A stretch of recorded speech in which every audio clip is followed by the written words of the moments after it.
கிறிஸ்துவுக்குள் பிரியமானவர்களே, இந்த நாளுக்கான தினசரி தியான வசனம் மத்தேயு எழுதின சுவிசேஷம் 15வது அதிகாரம் 3வது வசனம். மத்தேயு 15:3, மேத்யூ 15:3. அவர்களுக்கு அவர் பிரதியுத்தரமாக, நீங்கள் உங்கள் பாரம்பரியத்தினாலே தேவனுடைய கற்பனையை ஏன் மீறி நடக்கிறீர்கள்? இப்போ கர்த்தராகிய இயேசு கிறிஸ்து என்ன செஞ்சுருக்கணும்? உங்கள் சீஷர்கள் ஏன் கையை கழுவின உடனே, பாரம்பரியமாக கழுவின உடனே அவர் அதுக்கு பதில் சொல்லாமல் அவர் எதிர்த்து அவங்கள ஒரு கேள்வி கேட்குறார். அதாவது தன்னுடைய சீஷர்கள் அவர் என்ன பண்ணலை, அவங்களுக்காக பேசாமல் இப்போ அவங்கள ஒரு தெளிவாக அவங்களுடைய உண்மையான காரியம் என்னன்னா, அவங்க கர்த்தருடைய வார்த்தையை காட்டிலும் பாரம்பரியமாக சொல்லி வந்த கற்பனைகளுக்கு கீழ்ப்படுகிறாங்க அப்படிங்கிறத அவர்களை தெளிவாக வெளியே இறங்கி காட்டுகிறார். ஏன்னா நீங்கள் எப்பயுமே பார்த்தீங்கன்னா, அவர் இந்த கை கழுவுறதை பற்றி அவங்க கூட வாதம் பண்ணவே இல்லை. அவங்கள மாறாக என்ன பண்ணுறாரு, நீங்கள் கர்த்தருக்கு கீழ்ப்படுகிறீங்களா, இல்லை உங்களுடைய விசுவாசம் மனுஷனுடைய கற்பனைக்கு இருக்கா? ஏன்னா இதில் ரொம்ப முக்கியமான ஒரு காரியம் என்னென்னா, எல்லாவற்றை காட்டிலும் வேத வசனம்தான் மேலானது.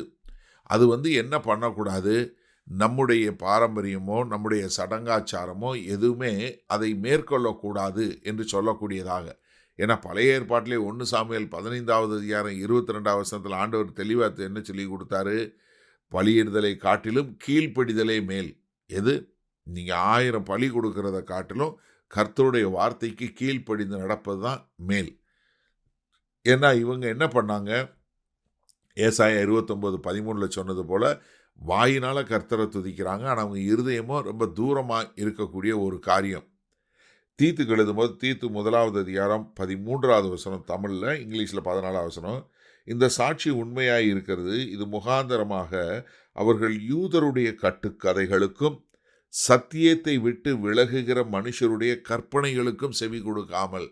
என்ன இவங்க என்ன பண்ணுறாங்க, தேவனுடைய வார்த்தையை காட்டிலும் மனுஷனுடைய கற்பனை பாரம்பரியத்துக்கு அதிகமாக கொடுக்கறதுனால இப்போ என்ன பண்ணுறாங்க, இவங்க தான் வேத வசனத்தை போதிக்கிறாங்க, இவர்கள் தான் வேத வசனத்திற்கு ஒரு அதிகாரம் கொண்டவங்களாக இருக்கிற அவர்களே என்ன பண்ணுறாங்க, பாரம்பரியத்தினால அவர்கள் தாங்கள் போதிக்கிற கற்பனையை மீறி தாங்களே நடக்கக்கூடியது. ஏன்னா இந்த வசனம் நமக்கு என்ன காட்டுதுன்னா, ஒரு தலைவனாய் இருக்கக்கூடியவங்களே, ஒரு ஆவிக்குரிய தலைவனாய் இருக்கக்கூடியவனே என்ன பண்ண முடியும், பாரம்பரியத்தினால தேவனுடைய வார்த்தையை அவமாக்கக்கூடியதாய், தேவனுடைய வார்த்தையை மீறி நடக்கக்கூடியதாய் இருக்கும் அப்படிங்கிறத மிக தெளிவாக காட்டக்கூடியதாக இருக்கிறது. அப்போ என்ன, நம்ம எந்த ஒரு பாரம்பரியமாக இருந்தாலும் அதை வேத வசனத்திற்கு எதிராய் சோதித்து பார்த்து, இது வேத வசனத்தின் அடிப்படையில் இருக்கிறதா இல்லையா என்பதை கண்டுகொள்ள வேண்டிய ஒரு அவசியத்தில் இருக்கிறோம். சரி, இந்த நாளில் இந்த வசனத்தை நம்ம எப்படி எடுத்துக்கொள்வது? அப்போ நீங்கள் ஒரு நிமிஷம் நீங்கள் எந்த ஒரு காரியம் செய்தாலும் அதை உங்களை நீங்களே இந்த கேள்வி கேளுங்க. நான் செய்கிற இந்த காரியம், நான் செய்கிற இந்த சம்பிரதாயம், இல்லை நான் செய்கிற இந்த சடங்காச்சாரம், இது கர்த்தருடைய இருதயத்தை காட்டக்கூடியதாக இருக்குதா, இல்லை மனுஷனுடைய பழக்கமாக இருக்குதா? ஏன்னா இன்றைக்கு நம்ம நிறைய கல்ச்சர்கள் சேர்ந்து நம்ம எல்லாம் உண்டா வந்திருக்கிறோம். அப்போ ஒருத்தருக்கு ஒரு சமுதாயத்தில் இருக்கக்கூடியது இன்னொரு சமுதாயத்துக்கு அவங்கள இடைஞ்சல் பண்ணக்கூடியதாக இருக்கும்.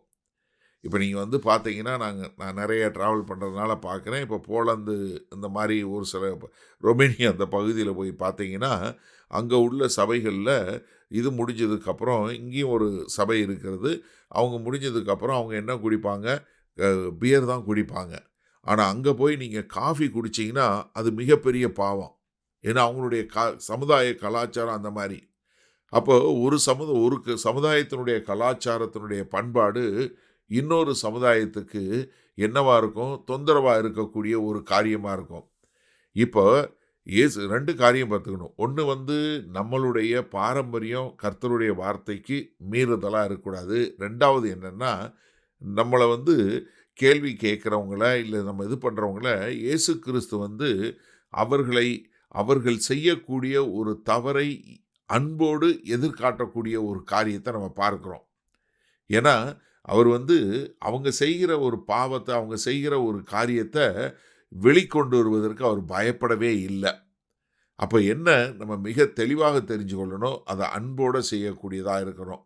அப்ப என்ன, நம்ம செய்யக்கூடிய பாரம்பரியம் ரொம்ப அழகானதா இருக்கலாம். ஆனா என்னன்னா, அது உண்மையிலே நம்முடைய இருதயத்தை தேவனோடு கொண்டு போய் சேர்க்கக்கூடியதா, இல்லையா என்று சரிபார்த்து அதை செய்யக்கூடிய மக்களாக இருக்க வேண்டும்.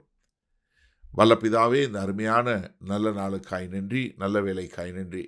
இதோ நாங்களும் எங்களை அறியாம ஏதாவது ஆண்டவரே பாரம்பரியம் இல்ல சம்பிரதாயம் சடங்காச்சாரத்தில் இருந்தா அது தேவனுடைய வார்த்தையை அவமாக்கக்கூடியதாய், தேவனுடைய கற்பனையை மீறி நடக்கக்கூடியதாய் இருந்தா அதை நாங்கள் உடனே விட்டுவிட்டு உம்முடைய சத்திய வசனத்திற்கு நேராக எங்களை திருப்பி உமக்கு கீழ்ப்படிந்து வாழ எங்களை ஒப்புக் கொடுக்கிறோம்.